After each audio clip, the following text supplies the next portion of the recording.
যখন মনে করে সব ডাল হয়ে যাচ্ছে, পরিস্থিতি সব তাড়াতে থাকছে না, তখন ওই 7 কলেজকে বলে যে কিছু কে দিয়ে যা, কয়েকদিন একটু ঘেরার মধ্যে রাখ। এটা নয় 7 কলেজ বোঝা গেল ইউনিভার্সিটির দাবি তাদের। কিন্তু শিক্ষক সমাবেশ, একটা শিক্ষক সমাবেশ হয়ে গেল কয়েকদিন আগে, তারেক জিয়া সাহেব সেখানে অনলাইনে ভীষণ বিপ্লবী বক্তৃতা দিলেন। আবার একটা শিক্ষক সমাবেশের বক্তৃতা। এবারে বক্তৃতাটা আগেকারটা ছিল অনেকটা এমপিও ভুক্ত হবার, এবারে তো ঠিক এমপিও ভুক্ত হন না। এরা হলো যারা ভুক্ত হয়ে আছেন তারা বাড়ি ভাড়া বাড়িতে চান 20%। আমাদের দাবি খুবই ন্যায্য দাবি, সবাই যেরকম বলে থাকে অন্যরাও বলতে চান। হাসনাত এনসিপির, তারাও রাজনীতি জিনিসটা কি বুঝতে পারছে না, রাজনীতি জিনিসটা কি তারা বুঝতে পারছে না। তারা ওই সমাবেশে গিয়ে সংহতি জানায় বসে আছে। আচ্ছা, কেউ কি তলায় হাত দিয়ে দেখছেন জিনিসটা কি আসলে, কেন যাচ্ছে না ওখানে, আর সমাবেশটা কেন হচ্ছে বারে বারে? কেউ খবর নিতে রাজি না, কেউ তলায় হাত দিয়ে দেখতে চান না। প্রথম কাহিনী হলো শিক্ষক সমাবেশ এখন খুব ঘন ঘন হবে, আর 1-2 মাস হবে এরকম। কেন? সম্পর্কটা দেখাই দিই। ইলেকশন কন্ডাক্ট, ভোট যে দিতে যাবেন, ভোট নেবে কারা? না, প্রিসাইডিং অফিসার নেবে, এগুলো তো আইন কানুনের কথা। প্রিসাইডিং অফিসার কাদেরকে দিয়ে বাস্তবায়ন করবেন? এত এমপ্লয়ি তো ইলেকশন কমিশনের আন্ডারে নাই। তাহলে ওরা কি করে? আমাদের এখানে প্র্যাকটিসটা হলো যে স্কুলের ইলেকশনটা করানো হবে, ঘটানো হবে, ভোট বাক্স থাকবে, সেই ইলেকশনের কন্ডাক্ট করবে, মানে পরিচালিত করবে টিচারদেরকে ভোট নেওয়ার কাজে। ভোট নিবেন যারা, এই লেভেলে যে স্টাফ দরকার হয়, সেই স্টাফ হিসেবে তাদেরকে টেম্পোরারিলি ওই 2-3 দিন, ওই 1-2 দিনের জন্য তার টেম্পোরারিলি একটা ভাতা পাবেন। এইভাবে ভোট নেওয়ার বিষয়টা ইলেকশন কমিশনার নির্বাহ করে থাকে। এখন এই রাজনৈতিক দলগুলো মনে করতেছে এই শিক্ষকটা যে ভোট নিবে, সে যদি আমার দলের লোক হয় তাহলে আমি একটা ফেভার পাবো। এই চিন্তাটা খুবই বিপজ্জনক চিন্তা এবং খারাপ চিন্তা। কেন? যে ভোট নিবে সে আমার দলের হতে হবে, তাহলে কি বেশি ভোট পাবো, আমার দলে ভাগে বেশি ভোট আসবে। এই চিন্তাটা কেমনে হয়? একটা রাজনৈতিক দলকে এই চিন্তা করবে যে ওই মাস্টারটাকে আমার দলের ভিতরে ঢুকে নিতে হবে, নাকি ওই মাস্টার নিরপেক্ষ যাতে হয় সেটা এনশিওর করতে হবে। খুব পরিষ্কার করে বোঝার চেষ্টা করেন, যে স্কুলে ভোট হচ্ছে, যেই মাস্টার ভোট তত্ত্বাবধান করছে, ভোট নেওয়ার কাজগুলো করতেছে, তিনি কি কোন দলের পক্ষে ফেভার করার জন্য রুমে, ভোট গ্রহণের রুমে বসবেন? আর ইলেকশন কমিশনার কি এগুলো তারা দেখবে? চায় ওনারা এখানে কোনো ফেভার করলে কি ইলেকশন কমিশনার লাভ হবে? এটি কি নিয়ন্ত্রণ হবে? এতে কি বিএনপির বেশি লাভ হবে? বিএনপি কে আক্কেল হয় নাই জাহাঙ্গীরনগর দিয়া? জাতীয়তাবাদী শিক্ষক সমিতি করেছিলেন না, শিক্ষক ফোরাম বানাইছিলেন, বিসি কিনেছিলেন, পুরো ফোরাম বানাইছিলেন। এবার ফোরাম 2 ভাগ হয়েছে, দুটাই বিএনপি, এক ভাগ ভিসির পক্ষে, এক ভাগ ভিসির পক্ষে নাই। ফাইনালি কি হয়েছে? এইটা দিয়ে যে ইলেকশন প্রভাবিত করা যায়, এইটা যে আঁকা প্ল্যান করেছিলেন, পুরো জিনিসটা একদম মার খেয়ে মুখ থুবড়ে পড়ছে। বেজ্জতি যা হওয়ার তাই তো হচ্ছে, দুলাটোরা জারে উঠে দাঁড়াইছেন ঠিকই, কিন্তু বেজ্জতি যা হওয়ারটা হয়ে গেছে, ইলেকশনও আসছে। কিন্তু তবু ওই আক্কেল গেল না, আবার চেষ্টা করছে তারেক রহমান যে আমার ওই শিক্ষকদেরকে আমার প্রভাবিত করতে হবে। আর আমাদের ইলেকশন কমিশন এটা নিয়ে হুমকি দিয়ে গেছে, থেমে গেল না, সবাইকে খুব নিরপেক্ষ করতে হবে। ওনার তো প্রথমেই বলা উচিত যে এখন থেকে ইলেকশনের আগে পর্যন্ত এই শিক্ষক সমাবেশ যেখানে আসুক, তারা যেই যাবে নিয়ে আসুক না কেন, সেখানে রাজনৈতিক দলদের না যাওয়া উচিত। আবেদন করতে পারতেন, নির্দেশ তো দেওয়ার দরকার নেই, জিনিসটাকে পাবলিক করে দেন। ইলেকশন সামনে, এখন উচিত না পলিটিক্যাল পার্টির শিক্ষকদের কোন দাবির প্রতি সংহতি জানানোর জন্য সেখানে উপস্থিত হওয়া। এটাকে তারা যদি অ্যাভয়েড করেন, তাহলে একটা নিরপেক্ষ নির্বাচনের পক্ষে এটা কাজ হবে, এইটুকু বলতে পারতেন না। উনিও মনে বলবো চাপা পেতেছেন, ওখানে গেলে আমরা খুবই কড়া ব্যবস্থা নেবো, দেখার মতন একটা ইলেকশন করবো। মানে এটা একটা চাপা রাজ্য হয়ে গেছে বাংলাদেশটা। ইউনূস সাহেব চাপা মারতেছে, আর তার নিচের লোকগুলা দেখেন একই রকম চাপা পেটে যাচ্ছে। আরো একটা কথা বলেছি, আসল কথা, এই যে শিক্ষক সমাবেশ হচ্ছে, আমার 500 টাকা বাড়ি ভাড়া দিচ্ছে, 500 টাকা বাড়ি ভাড়া হয়, এঙ্গেজ হয় না তো আসলে। কিন্তু প্রশ্নটা কোথায় যেতে হবে? আপনার পকেটের উপরে, আপনার পকেটের টাকার উপরে নির্ভর করে আপনি বাজারে গিয়ে কোন ধরনের জিনিসটা হাত লাগাইবেন। আপনি যদি বলেন আমার পেটে বিরাট ক্ষুধা, আমার বড় জিনিস হাত লাগাইতে হবে, এগুলো বললে তো কোনো মানে নেই আসলে। আপনার পকেটের সাইজ অনুযায়ী তো আপনাকে বাজারে জিনিসপত্র হাত দিতে হবে। সোজা কথাটা হলো, বাংলাদেশ সরকারের এডুকেশন নিজের পয়সা খরচ করে তার অর্থ ব্যয় করে সেই সামর্থ্য নাই। আমাদের দেশের সরকারের যে রাজস্ব কালেকশন হয় সেই টাকা দিয়ে সে পুরো শিক্ষার দায় দায়িত্ব নিতে পারে না। এবার এটা বহুদিন থেকে দুই একদিনের বিষয় নয়, এটা চিন্তা করেই ওয়ার্ল্ড ব্যাংক এইসব জায়গায় শিক্ষার একটা দায় দায়িত্ব, একটা সেকশনের দায় দায়িত্ব নিজের হাতে নিয়ে থাকে। এটাই তাদের অবকাঠামো। অবকাঠামো বলতে শুধু রাস্তাঘাট ব্রিজ বোঝায় না। রাস্তাঘাট ব্রিজ ওটা এক ধরনের অবকাঠামো। অবকাঠামো দুই ধরনের হয় মোটা দাগে। একটা অবকাঠামো হলো যে রাস্তাঘাট ব্রিজ টাইপের, যেটা বস্তুগত অবকাঠামো। আর একটা অবকাঠামোকে বলে হিউম্যান রিসোর্স, মানব সম্পদকে ফিজিক্যালি ফিট একটা মানব সম্পদ, স্বাস্থ্য ভালো মোটামুটি, ডেইলি অফিসে ইত্যাদি, সপ্তাহের মধ্যে 5 দিন অসুস্থ থাকে এরকম না।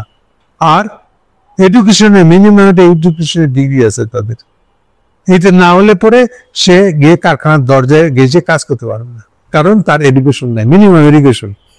একটা মেশিন চালায়, মেশিনের ইনস্ট্রাকশনটা তো পড়তে জানতে হবে, বাংলা তো পড়তে হবে, পড়ে বুঝার রকম থাকতে হবে। তো ও যদি অক্ষর জ্ঞান সম্পূর্ণ না হয় তো সংখ্যা দিলে তো বুঝবে না কয় সংখ্যা লেখা আছে। এটা হবে, ওইটা দিয়ে কাজ করানো যাবে?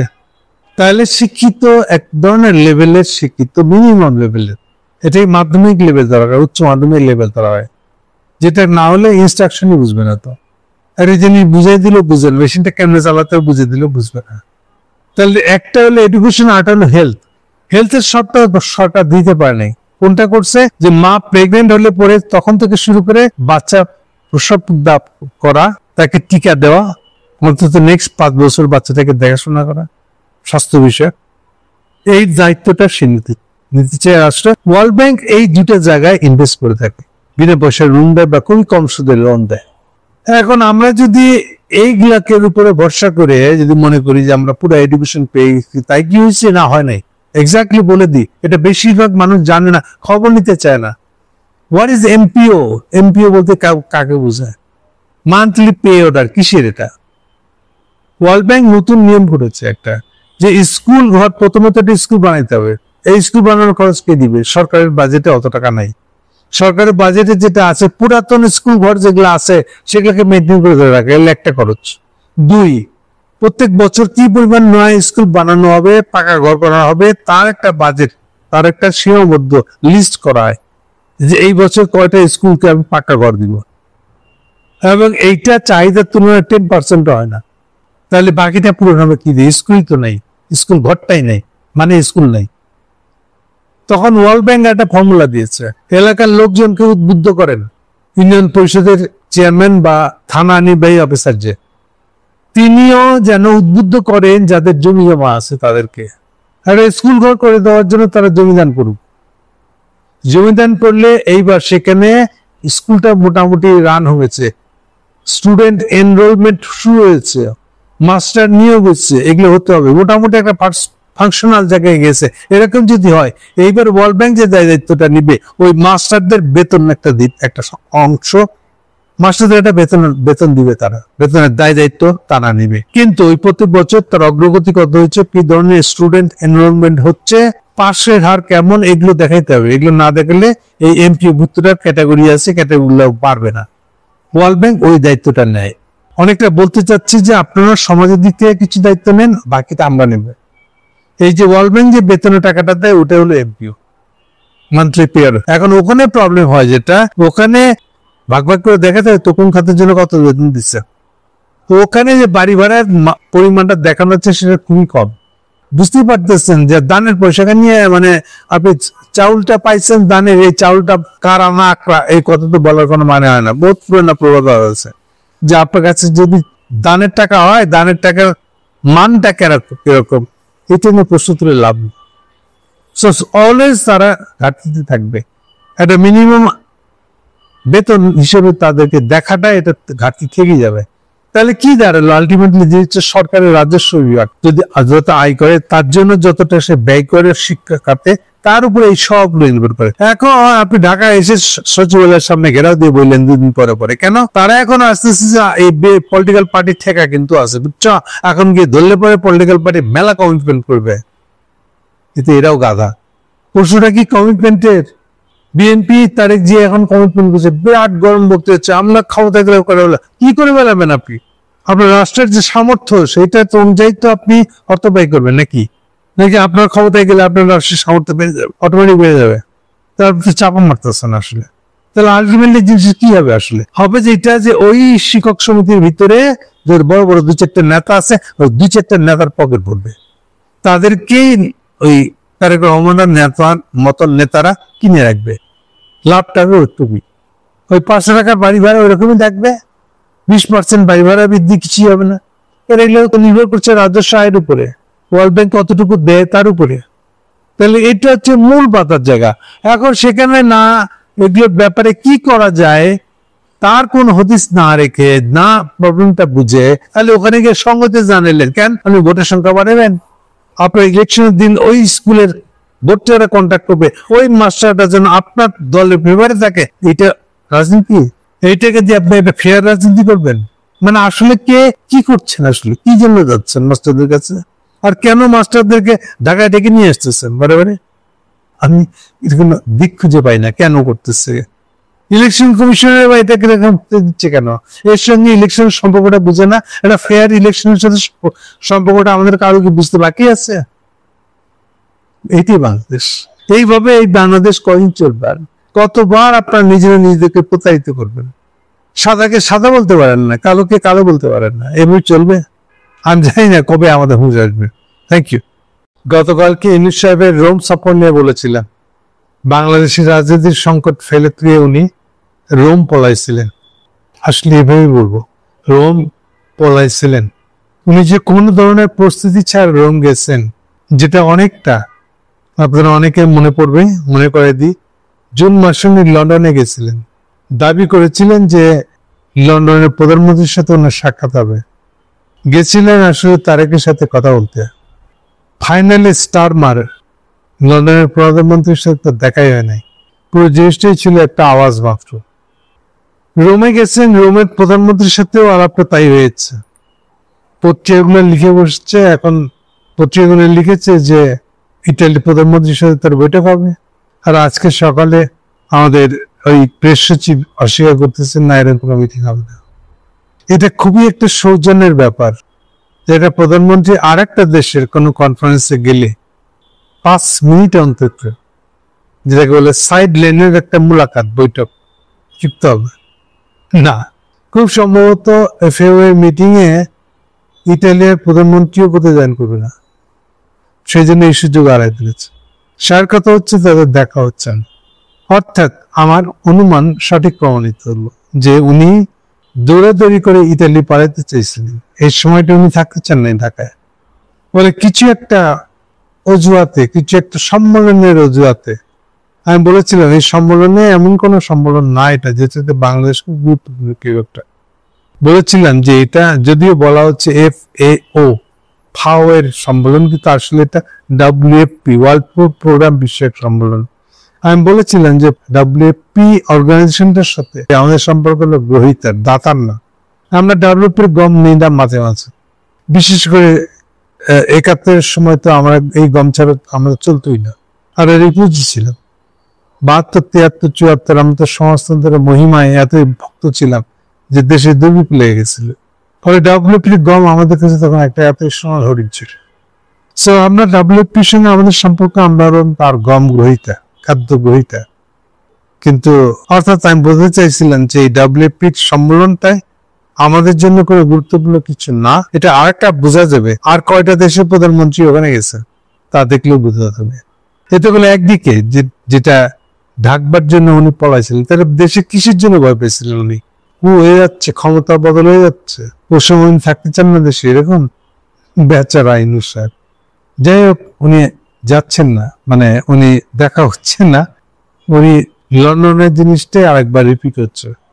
এখন আরেকটা দিক থেকে গেল, বলেছিলাম যে দেশের মধ্যে জুলাই ঐক্যমত্যের সাইন হবে কিনা, সাইন হলে সেটা অনুযায়ী গণভোট হবে কিনা, এই প্রসঙ্গে এখন দেখা যাচ্ছে যে এখানে একই অবস্থা। উনার যেখানে ঢাকায় উপস্থিত থাকার দরকার ছিল ইউনূস সাহেবের, এখানে উপস্থিত থাকলে উনি সরাসরি কথা বলে জিনিসটাকে কিছু একটা করতে হবে, তাকে কোন সিদ্ধান্তে যেতে হবে। তো উনি নিজেই পলাই গেলেন ঢাকা থেকে। 15 তারিখে নিজেই ঘোষণা দিয়েছিলেন যে স্বাক্ষর হবেই, এখন পিছিয়ে দিয়ে এটাকে বানাইছেন 17 তারিখ। 17 তারিখেও যে সাইন করবেন, কি নিয়ে সাইন করবেন? সাইন তো করবেন না, আজকে সমকালে একটা রিপোর্ট বেরিয়েছে একই কথা, যে কেউ এটাতে সাইন করার জন্য মানে ঐক্যমতে সাইন করার জন্য কেউই রাজি না, দুই পক্ষই। এরপরেও মুখ রক্ষা কিছু যে একটা হচ্ছে তা বলতে হবে। আলী রিয়াজ সাহেব বলার চেষ্টা করছেন কমিশনের কার্যালয়ে সকালে বিএনপির সঙ্গে এবং বিকেলে জামাতের সঙ্গে একটা বৈঠক হয়, পুরো জিনিসটা যে ভুয়া সেটা অস্বীকার করছেন সালাউদ্দিন সাহেব। তিনি বলছেন আমি একটা বই নিতে গেছিলাম, ওখানে গিয়ে দু চারটে আলাপ হয়েছে আর এটা কোনো বৈঠক বলতে যা বুঝায় সেরকম কিছু। আর জামাত বলছে আমরা যে তাদেরকে বলেছিলাম যে আমরা এতে স্বাক্ষর করব না, গণভোটটা আগে হতে হবে, সেপারেট হতে হবে, আগামী মাসের মধ্যে হতে হবে, আমরা তো সেই অবস্থানে একই জায়গায় আছি, ফলে নতুন করে আলাপের তো কিছু নাই। তাহলে কি হলো, এই স্বাক্ষরের বিষয়াদিতে আগে যে জায়গায় ছিল এখনো সে জায়গায় আছে, ডিসঅ্যাপিয়ার্ড। তাহলে হবে কি, বলেছিলেন সবসময় তার ঠাট বাট একটা হইচই দেখানো, ওই যে বলা যায় না উদ্বুদ্ধকরণ, সেই উদ্বুদ্ধকরণ ঠিকই চলছে সংসদ ভবনে, কোথায় যাই না, সংসদের আশেপাশে কোথাও হবে। সেই অনুষ্ঠানের আয়োজনে যারা ফারুকী সাহেব সংস্কৃতি মন্ত্রী উঠে পড়ে লাগে গেছে, তিনি বিশাল কসরত করতেছেন এটা বিশাল অনুষ্ঠান করার জন্য। সবাই মনে রাখবে এমন একটা অনুষ্ঠান, কিসের জন্য, কি হিসেবে মনে রাখবে, যে এমন একটা বিশাল আয়োজন, যে আয়োজনে মানুষের উপস্থিতি হয় নাই, হয় এরকম হবে, আর নাহলে উপস্থিত হয়ে পরস্পর একই দলিলে স্বাক্ষর করবে না। তাহলে সেগুলোরই একটা খুব নিদর্শন স্বরূপ বৈঠক হতে যাচ্ছে আগামী 17 তারিখ। 17 তারিখে কোনো ঐক্যমত হয় নাই, কোনো মতো পৌঁছাবেচ্ছে না তারা, এটা কম বেশি এখন শিওর। তাহলে প্রশ্ন হলো যে ঐক্যমত কমিশন করে লাভ হলো কি সাহেবের? আলী রিয়াজের কি দিয়ে জাস্টিফাই করবেন যে এই যে প্রায় 1 বছর ধরে ওনারা যে এটার জন্য টাকা পয়সা নিয়েছেন, এটাতে কি লাভ হয়েছে বাংলাদেশে, তাদের অর্জন কি, কি জবাব দেবেন? আমার জানা নেই তার কি জবাব দেবেন। কিন্তু সবাই একটা আশার বাতি জ্বলে বসে আছে। আর আমি চিন্তা করছি যে 17 তারিখের পরে 18 তারিখে বা 17 তারিখের দিন শেষে ইউনূস সাহেব পাবলিককে কি বলবেন, এখন কি হবে জানি না। সবাইকে বলবো সেদিকে তাকায় থাকতে, ওটার উপর নির্ভর করে বাংলাদেশের